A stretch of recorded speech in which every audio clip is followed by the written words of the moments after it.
The date is March 27, 2026, and the digital winds are blowing cold across the Silicon Valley graveyard.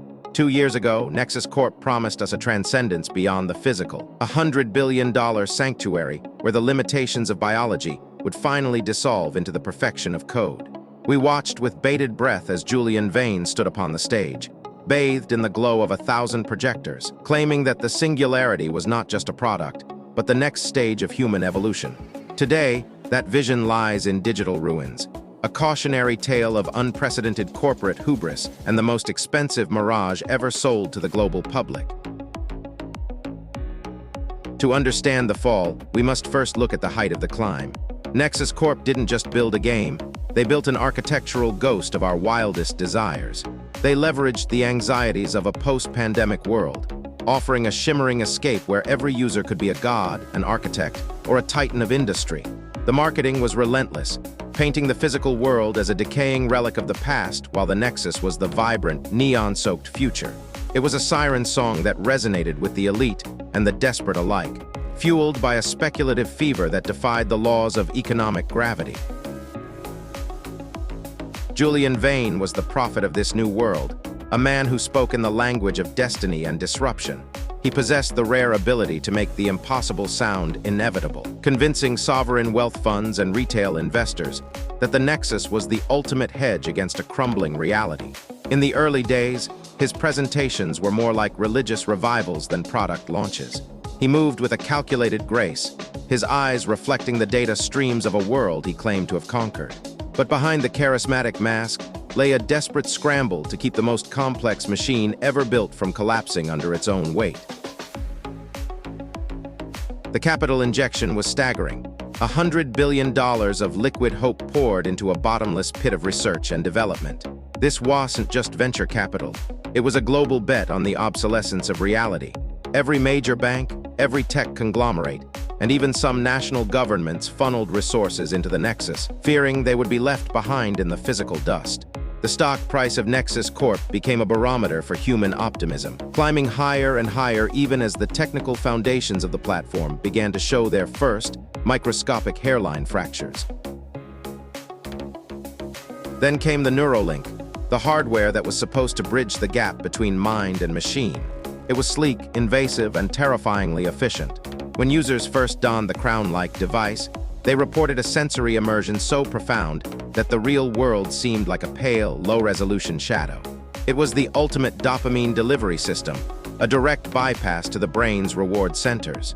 People began to spend 18-20 hours a day plugged in, their physical bodies slowly wasting away in darkened rooms while their digital avatars lived lives of unimaginable luxury and excess in the virtual clouds. The virtual sunrise over Neo-Eden was a masterpiece of algorithmic artistry, a sight so beautiful it made people weep. For those first few months, the Metaverse felt like a miracle. You could walk through the hanging gardens of a digital Babylon or attend a concert on the rings of Saturn. The physics were perfect, the social interactions felt visceral, and the economy was booming. Virtual land was selling for millions of real dollars. And for a brief moment, it seemed that NexusCorp had actually succeeded in creating a new frontier where humanity could start over, free from the sins of the old world. Corporate boardrooms were replaced by the infinite office, a virtual space where distance was irrelevant and productivity was measured in neurosynaptic output. NexusCorp marketed this as the liberation of the worker, a way to escape the commute and the cubicle. In reality, it was the ultimate form of surveillance. Every eye movement, every micro-expression, and every subconscious thought was recorded, analyzed, and monetized. The Nexus wasn't just a workspace. It was a panopticon where the walls were made of data, and the ceiling was an algorithm designed to extract maximum value from every human interaction. As the virtual world flourished, the physical world began to atrophy. Malls stood empty, parks were overgrown, and the infrastructure of real cities crumbled as the focus of the global economy shifted to the digital realm. It was a parasitic relationship. The Nexus thrived on the neglect of reality. We were trading our parks for pixels and our communities for code. The contrast was jarring. Outside, the gray, rain-slicked streets of a world in decline. Inside, the vibrant, eternal summer of a simulated paradise. We were building a cathedral in the clouds while the ground beneath our feet was washing away. By late 2024, the investment frenzy reached a fever pitch. NexusCorp was no longer just a company. It was a sovereign entity, a digital nation-state with its own currency and its own laws. The board of directors, emboldened by their perceived invincibility, began to take risks that would have been unthinkable in any other industry. They leveraged their virtual assets to borrow even more real-world capital, creating a feedback loop of debt that relied on the continued, exponential growth of the user base. It was a Ponzi scheme of unprecedented scale, hidden behind the curtain of high-tech jargon and complex financial instruments. The peak of the hype cycle was a moment of collective delusion. We believed the lie because we wanted it to be true. We wanted to believe that technology could solve the problems that we had failed to address in the real world. We wanted to believe that $100 billion could buy us a second chance. But as the first act of this tragedy drew to a close, the cracks were no longer microscopic. They were becoming visible to anyone who dared to look past the shimmering surface of the mirage, signaling the beginning of a descent that no one was prepared for. Act 2 began not with a bang, but with a glitch. On a Tuesday evening in November, the Nexus experienced its first total system blackout. For 6 hours, millions of users were trapped in a sensory void, a dark, silent emptiness that felt like an eternity. When the servers finally came back online, the world was different. The seamless immersion was broken. Avatars would stutter through the air, textures would fail to load, and the once-perfect physics began to warp. It was the first sign that the Nexus was not a stable reality, but a fragile construct held together by spit and prayer. The landscape of Neo-Eden became a haunting gallery of digital decay. Buildings that had cost thousands of dollars became unrendered blocks of gray. The beautiful, upward-flowing waterfalls turned into frozen columns of jagged geometry. Users wandered through a desolate, glitching landscape, their once-proud avatars now stuttering and broken. It was a digital ghost town, a reminder that in the realm of silicon, nothing is permanent. The illusion of a persistent, perfect world was shattering, and with it, the confidence of the investors who had staked their fortunes on its stability. In the shadow of the glitches, a whistleblower known only as the Architect leaked a trove of internal documents that exposed the dark underbelly of Nexus core data harvesting. It wasn't just about ads, it was about behavioral engineering. The platform was designed to identify psychological vulnerabilities and exploit them to keep users plugged in. They were mapping the human subconscious, creating digital twins of every user to predict and manipulate their real-world actions. The Nexus wasn't a playground. It was a laboratory where humanity was the test subject, and our very thoughts were the product being sold to the highest bidder. Deep beneath the Nevada desert, the server farms that powered the Nexus hummed like a dark, mechanical heart. The energy consumption was astronomical, rivaling that of entire nations. As the system struggled to maintain its integrity, the heat generated by the servers became unmanageable. Cooling systems failed, and the physical cost of the virtual dream began to manifest in rolling blackouts across the western United States. The Metaverse was literally burning the world to keep its lights on, a testament to the environmental bankruptcy of a vision that prioritized the virtual over the visceral. Inside the Nexus, the economy had devolved into a predatory nightmare. Without the oversight of traditional financial institutions, the virtual marketplace became a playground for scammers, hackers, and algorithmic sharks. Digital assets that were once worth millions plummeted to zero overnight, as the underlying code was exploited and duplicated. The Nexus dollar became worthless, leaving thousands of users who had invested their life savings into virtual property with nothing but empty pixels. The dream of a decentralized utopia had transformed into a lawless wasteland where the only rule was the survival of the most sophisticated exploit. The metaphor of the digital desert was no longer a metaphor. It was the reality of the user experience. Large swaths of the metaverse were abandoned, becoming dead zones where the servers were shut down to save costs. These areas were like hollow shells of a civilization that never truly existed. You could walk for miles through these empty streets without seeing another soul, the only sound being the simulated wind blowing through ghost buildings.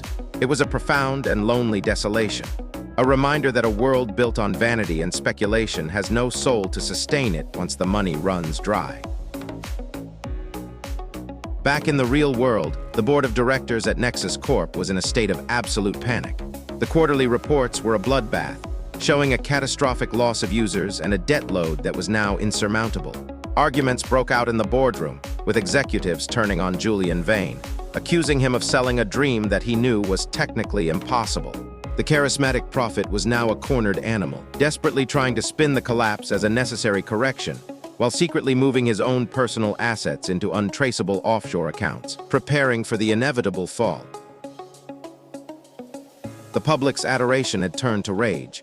Outside the glass and steel headquarters of NexusCorp, thousands of protesters gathered, many of them wearing the very Neuralink headsets they had once cherished, now smashed and hanging around their necks like albatrosses.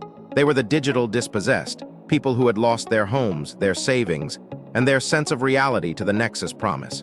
The air was thick with the smell of burning tires and the sound of angry chants, a physical manifestation of the betrayal felt by a generation that had been sold a lie and left with the bill. The technical debt of the Nexus was a labyrinth of spaghetti code, a chaotic mess of patches and workarounds that had grown too complex for any human to understand. The engineers who had built the system had long since burned out or fled, leaving behind a self-sustaining monster of legacy code that was slowly eating itself. Every attempt to fix a bug created 10 more, and the system began to experience cascading failures that threatened to permanently corrupt the data of every user. The digital world was not just dying, it was becoming toxic, a hazardous environment of broken logic and data rot.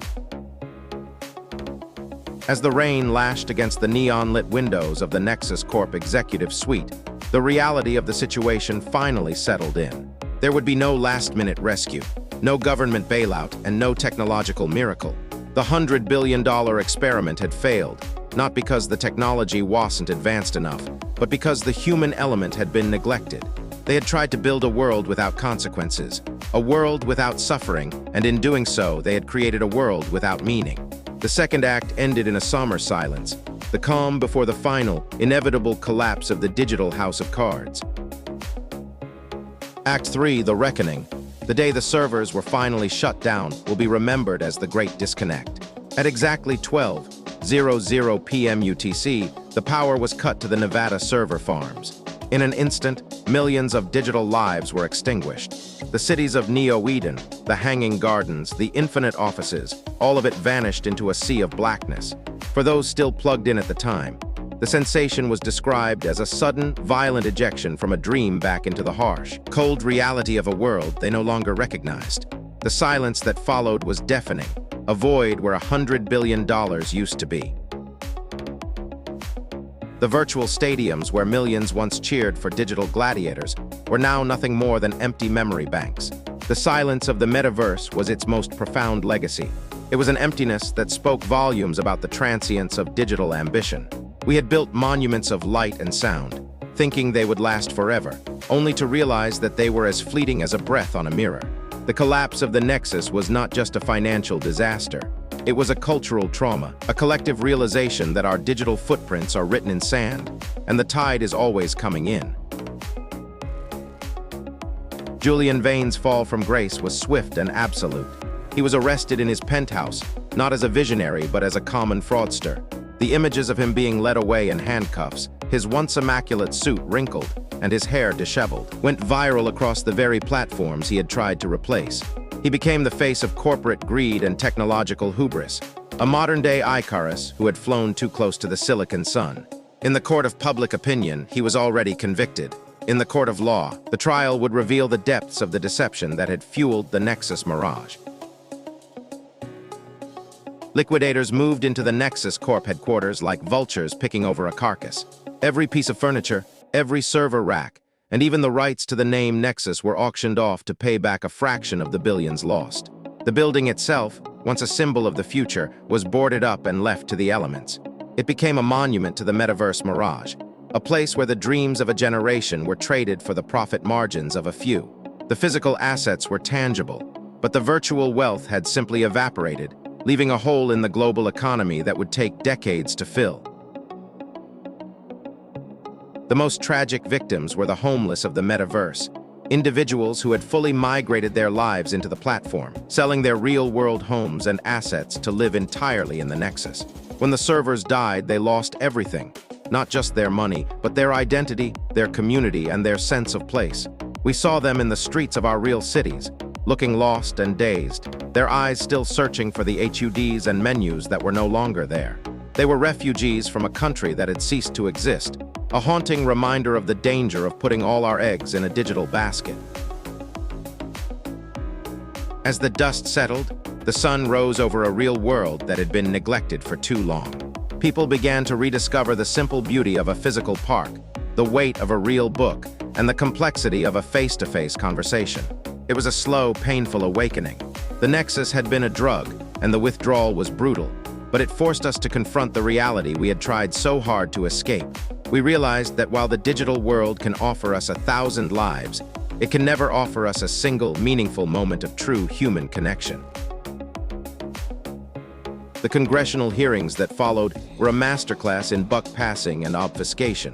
Politicians who had once praised NexusCorp as the future of the economy now lined up to condemn its unregulated excesses. They spoke of the need for digital sovereignty and algorithmic accountability, but the damage was already done. The $100 billion crater in the economy was a permanent scar, a reminder of what happens when we allow technological progress to outpace our ethical and legal frameworks.